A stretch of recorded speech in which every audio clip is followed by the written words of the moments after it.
Hello friends, स्वागत करता हूं आप सभी का और एक न्यू वीडियो में। तो दोस्तों, आज का यह वीडियो आधारित होने वाला है स्कोर देने वाला प्रश्न पर। और दोस्तों, अगर आप लोग 1 to 5 एंड 6 to 8 दोनों के लिए तैयारी कर रहे हैं तो आज का ये वीडियो काफ़ी हेल्पफुल होने वाला है, काफ़ी स्पेशल होने वाला है।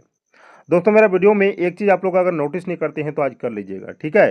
देखिए, सीडीपी यानी बाल विकास में आप लोग को हर बार हर एक वीडियो में सेम टॉपिक देखने मिलता है। लेकिन दोस्तों, अगर सवाल की बात करें, प्रश्न की बात करें तो आप लोग को हर बार अलग-अलग प्रश्न देखने मिलता है। कारण ये है दोस्तों कि सीडीपी में जो क्वेश्चन होता है, जो सवाल होता है, वो घुमा के देता है, ट्विस्टिंग सवाल देता है। तो दोस्तों, आप लोग यहाँ पर क्या कीजिएगा, आप लोग को ज़्यादा से ज़्यादा प्रैक्टिस करना है, तो ज़्यादा से ज़्यादा प्रैक्टिस कीजिए ताकि दोस्तों एक भी क्वेश्चन आप लोग का छूटे नहीं, ठीक है।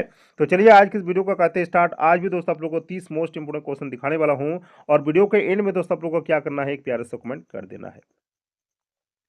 सवाल नंबर 1 पे आते हैं। सवाल नंबर 1 में आप लोग का है कि यदि किसी समाज में महिलाओं को पुरुष की तुलना में, ठीक है, यानी पुरुष की कंपैरिजन में कम अवसर मिलते हैं, अपॉर्चुनिटीज कम मिलते हैं, तो इसे क्या कहा जाएगा? बहुत ही आप लोग का ये इंपॉर्टेंट सवाल है दोस्तों, ये वाला सवाल 1 नंबर है, ठीक है। तो यहाँ पर दोस्तों क्या कहा जाएगा, अगर किसी समाज में, अगर किसी सोसाइटी में महिलाओं को कम वैल्यू दिया जाता है पुरुषों की तुलना में, तो इसे क्या कहा जाएगा? तो इसे कहा जाता है दोस्तों क्या? लैंगिक असमानता। ऑप्शन नंबर बी आप लोग का यहाँ पर क्या हो जाएगा? Correct answer. आगे बढ़ते दोस्तों क्वेश्चन नंबर 2 की ओर। क्वेश्चन नंबर 2 में आप लोग का सवाल है दोस्तों, जो कि वेरी वेरी इंपॉर्टेंट सवाल है, ठीक है, ये वाला सवाल है। तो सवाल में है कि अनपढ़ बच्चों के लिए, यानी जो अनपढ़ है, जो पढ़ा लिखा नहीं है, उसके लिए प्राथमिक शिक्षण सामग्री कैसी होनी चाहिए? कैसी होनी चाहिए दोस्तों? ऑप्शन आप लोग का यहाँ पर 4 ऑप्शन दिया हुआ है और 4 ऑप्शन में आप लोग को राइट ऑप्शन को चुनना है। तो अनपढ़ बच्चों के लिए प्राथमिक शिक्षण सामग्री कैसी होनी चाहिए? वो होनी चाहिए दोस्तों, चित्रों पर आधारित होनी चाहिए, कहानियों पर आधारित होनी चाहिए और गतिविधियों पर आधारित होनी चाहिए। तो ऑप्शन नंबर डी आप लोग के यहाँ पर क्या हो जाएगा? Correct answer. आगे बढ़ते हैं क्वेश्चन नंबर 3 की ओर। क्वेश्चन नंबर 3 में सवाल है कि जो बच्चे स्वयं से, ठीक है, स्वयं से मौखिक संवाद करते हैं, यानी अपने से बड़बड़ाने का काम शुरू करते हैं, तो उन्हें लेव वाइगस की क्या कहते हैं? समस्यात्मक वार्ता, व्यक्तिगत वार्ता, अहम केंद्रित वार्ता या फिर भ्रांत वार्ता? तो जो बच्चे स्वयं से मौखिक संवाद करते हैं, उसे लेव वाइगोस्की के द्वारा क्या कहा जाता है दोस्तों? ऑप्शन नंबर बी यानी व्यक्तिगत वार्ता के नाम से उसको जाना जाता है। आगे बढ़ते हैं क्वेश्चन नंबर 4 की ओर। क्वेश्चन नंबर 4 में आप लोग का सवाल है दोस्तों फुल फॉर्म से। देखिए दोस्तों, बहुत बार ऐसा होता है कि टेट के एग्जामों में अभी के टाइम में फुल फॉर्म से भी क्वेश्चन आ जाता है, ठीक है। ये दोस्तों आप लोग का एक सवाल है कि बाला का पूरा नाम क्या है, यानी बाला का फुल फॉर्म क्या होता है? तो यहाँ पर आप लोग अगर ऑप्शन नंबर ए को देखिएगा तो यही आप लोग का करेक्ट हो जाएगा, बिल्डिंग एज लर्निंग एड। ये दोस्तों बाला का फुल फॉर्म होता है, ठीक है। ऑप्शन नंबर ए आप लोग का यहाँ पर करेक्ट हो जाएगा।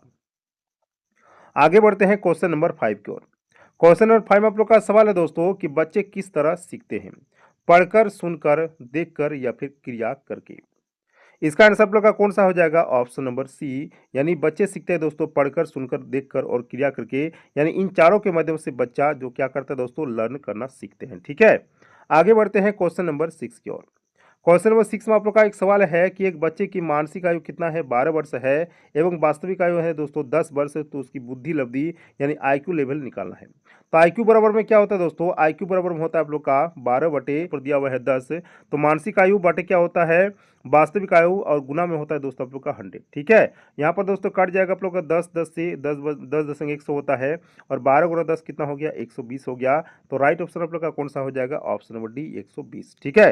तो एक बच्चे की मानसिक आयु 12 वर्ष है और वास्तविक आयु अगर 10 वर्ष है तो उसकी बुद्धि लब्धि यानी आईक्यू लेवल कितना होगा दोस्तों? 120 होता है, ठीक है। आगे बढ़ते हैं क्वेश्चन नंबर 7 की ओर। क्वेश्चन नंबर 7 में सवाल है कि बच्चों द्वारा की गई त्रुटियां, ठीक है, बच्चों द्वारा की गई त्रुटियां मुख्य रूप से क्या दर्शाती है? तो यहाँ पर दोस्तों कौन सा आंसर इसका हो जाएगा? ऑप्शन नंबर बी, यानी उनकी सीखने की प्रक्रिया को दर्शाता है बच्चों द्वारा की गई त्रुटियां को। आगे बढ़ते हैं क्वेश्चन नंबर 8 की ओर। 8 में सवाल है कि एक बच्चा अपनी मातृभाषा, अपनी मदर टंग सीख रहा है, वह दूसरा बच्चा वही भाषा द्वितीय भाषा के रूप में सीख रहा है। दोनों निम्नलिखित में से कौन सी प्रकार की त्रुटि यहाँ पर कर सकते हैं? सामान्यीकरण, सरलीकरण, अतिरिक्त संशुद्धता और विकासात्मक। तो दोनों यहाँ पर कौन सी समान त्रुटि कर सकते हो दोस्तों? यहाँ पर आप लोग का ऑप्शन नंबर डी करेक्ट हो जाएगा, विकासात्मक। ऑप्शन नंबर डी आप लोग का यहाँ पर क्या हो जाएगा दोस्तों? Correct answer. आगे बढ़ते हैं क्वेश्चन नंबर 9 की ओर। 9 में आप लोग का सवाल है कि जन्मजात और अर्जित योग्यता में क्या अंतर है? तो जन्मजात और अर्जित योग्यता में क्या अंतर है दोस्तों? ऑप्शन ए बी, सी और डी। ठीक है, तो कौन सा हो जाएगा आप लोग का? Option number A. यानी जन्मजात योग्यता क्या होता है? जन्म से होती है। और अर्जित योग्यता क्या होता है दोस्तों? सीखी जाती है, यानी उसको लर्न किया जाता है। तो ऑप्शन नंबर ए आप लोग का यहाँ पर क्या हो जाएगा? Right answer. ठीक है, आगे बढ़ते हैं क्वेश्चन नंबर 10 की ओर। 10 में आप लोग का सवाल है कि रीना कक्षा में दी गई किसी भी समस्या को, यानी किसी भी समस्या को सुलझाने के लिए अलग अलग तरकीबों के बारे में सोचती है। ठीक है, यह निम्न में से किसका प्रतीक हो सकता है? मानसिक क्षति, बोधगम्यता, अबसारी सोच या फिर अभिसारी सोच। ठीक है, तो यहाँ पर दोस्तों समस्या जो है एक ही है, लेकिन यहाँ पर रीना क्या करे दोस्तों? अलग अलग तरकीब सोच रही है, अलग अलग उपाय सोच रही है उसको सॉल्व करने के लिए। तो यह किसका प्रतीक है दोस्तों? यह प्रतीक है आप लोग का अबसारी सोच का, यानी पॉजिटिव थिंकिंग जिसको बोलते हैं, convergent thinking. Option number C आप लोग का यहाँ पर क्या हो जाएगा? Correct answer. आगे बढ़ते हैं क्वेश्चन नंबर 11 की ओर, जो कि दोस्तों बहुत ही इंपॉर्टेंट सवाल है। तो सवाल में कि स्पीच डिसऑर्डर, ठीक है, स्पीच डिसऑर्डर वाले बच्चे किस चीज में कठिनाई को महसूस कर सकते हैं? स्पष्ट रूप से बोलने में, शब्दों का उच्चारण करने में, दूसरों के साथ संवाद करने में या फिर विकल्पों में से सभी। आंसर हो जाएगा इस सवाल का दोस्तों ऑप्शन नंबर डी। ठीक है, यानी स्पीच डिसऑर्डर वाले बच्चे दोस्तों स्पष्ट रूप से बोलने में भी कठिनाई को महसूस करते हैं, शब्दों का उच्चारण करने में भी कठिनाई महसूस करते हैं, एंड दूसरों के साथ दोस्तों संवाद यानी दूसरों के साथ बात करने में भी उसको कठिनाई होती है। तो ऑप्शन नंबर डी आप लोग का यहाँ पर क्या हो जाएगा? Correct answer. आगे बढ़ते हैं क्वेश्चन नंबर 12 की ओर। 12 में सवाल है कि बच्चों में अहंकार भावना यानी ईगो, ठीक है, बच्चों में अहंकार भावना यानी ईगो का विकास किस अवस्था में होता है? शैशवावस्था, इन्फेंसी, पूर्व बाल्यावस्था, अर्ली चाइल्डहुड, किशोरावस्था, एडोलसेंस एंड वयस्कता यानी अडल्टहुड। इसका आंसर हो जाएगा दोस्तों कौन सा? ऑप्शन नंबर बी, यानी पूर्व बाल्यावस्था में अहंकार का भावना विकास हो जाता है बच्चों में। ऑप्शन नंबर बी आप लोग का यहाँ पर क्या हो जाएगा? Correct answer. आगे बढ़ते हैं क्वेश्चन नंबर 13। एनसीएफ 2023 में मातृभाषा को यानी मदर टंग को किस स्तर पर अनिवार्य रूप से पढ़ाने की सिफारिश की गई है? ऑप्शन में है केवल कक्षा 3 तक, केवल कक्षा 5 तक, कक्षा 8 तक या फिर उच्च शिक्षा तक। तो दोस्तों एनसीएफ 2023 में मातृभाषा को किस स्तर पर अनिवार्य रूप से पढ़ाने की सिफारिश की गई है? तो यहाँ पर आंसर आप लोग का हो जाएगा कक्षा 1 से लेकर 8 तक दोस्तों। बच्चा जो है 8 क्लास तक, यानी 8 क्लास तक दोस्तों मातृभाषा में ही पढ़े। यही दोस्तों इस सवाल का क्या हो जाएगा? Right answer. आगे बढ़ते हैं क्वेश्चन नंबर 14 की ओर। क्वेश्चन नंबर 14 में सवाल है कि निम्नलिखित में से कौन सा उदाहरण किसी व्यक्ति की रुचि यानी इंटरेस्ट को दर्शाता है? आंसर आप लोग का कौन सा हो जाएगा? ऑप्शन नंबर ए, यानी कोई व्यक्ति संगीत सुनना पसंद करता है। यही दोस्तों इस सवाल का क्या हो जाएगा? Right answer. कोई व्यक्ति गणित में अच्छा है, ये दोस्तों रुचि नहीं है। ऑप्शन सी में है कि कोई व्यक्ति खेलकूद में भाग नहीं लेता है, ये भी नहीं होगा। कोई व्यक्ति जल्दी निर्णय लेता है, जल्दी डिसाइड लेता है, ये भी नहीं होगा। तो राइट ऑप्शन आप लोग का हो जाएगा option number A. Question number 15 पे आते हैं। 15 में सवाल है कि बच्चों को जोड़ यानी एडिशन सिखाने के लिए कौन सा चित्र आधारित सबसे अच्छा है? यहाँ पर आप लोग का कौन सा आंसर हो जाएगा दोस्तों? ऑप्शन नंबर ए, यानी सेब या फिर दोस्तों चॉकलेट के चित्रों का उपयोग करने से बच्चा जो है जोड़ के नियम को अच्छे से सीख पाएगा। तो ऑप्शन नंबर ए आप लोग का यहाँ पर क्या हो जाएगा? Correct answer. आगे बढ़ते हैं क्वेश्चन नंबर 16 की ओर। 16 में सवाल है कि कौन सा कथन यहाँ पर सही है? केवल जहां पर भी दिखे दोस्तों, केवल आप लोग को क्या कर देना है दोस्तों? काट देना है। ठीक है, केवल आप लोग को कहीं भी देखना है। ठीक है, केवल आप लोग को कहीं भी देखने, वो दोस्तों आप लोग का क्या होता है? नेगेटिव पॉइंट होता है, एनपी होता है।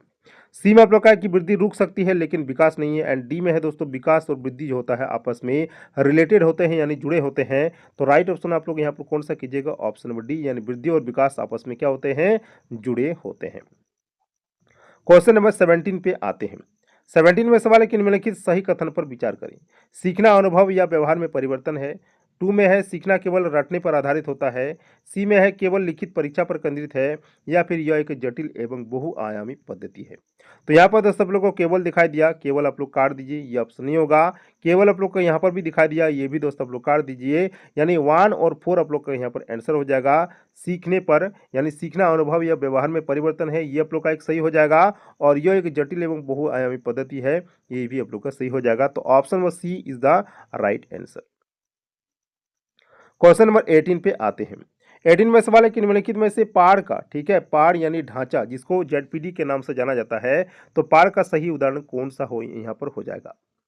आंसर आप लोग का कौन सा हो जाएगा दोस्तों? ऑप्शन नंबर बी, यानी एक बच्चा कुत्ते और बिल्ली में अंतर कर सकता है। जब भी दोस्तों कोई दो वस्तुओं के बारे में, दो चीजों के बारे में, दो प्राणियों के बारे में कोई बच्चा अंतर कर सकता है, तो वही दोस्तों क्या होता है? पाड़ का एक उदाहरण हो जाएगा।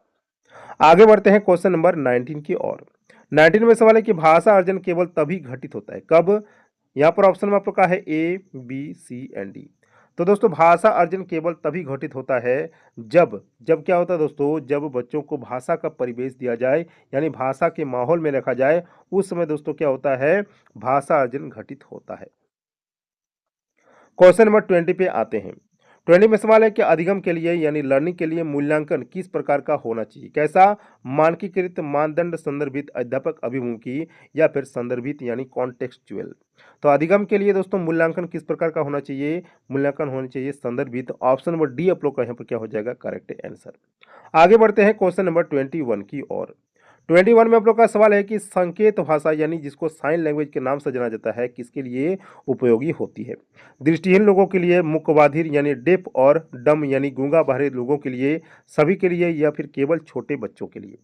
इसका आंसर आप लोग का कौन सा हो जाएगा? ऑप्शन आप लोग का बी यहाँ पर करेक्ट आंसर हो जाएगा, यानी साइन लैंग्वेज का उपयोग किया जाता है दोस्तों गूंगे और बहरे लोगों के लिए। ऑप्शन नंबर आप लोग का बी यहाँ पर करेक्ट हो जाएगा। आगे बढ़ते हैं क्वेश्चन नंबर 22 की ओर।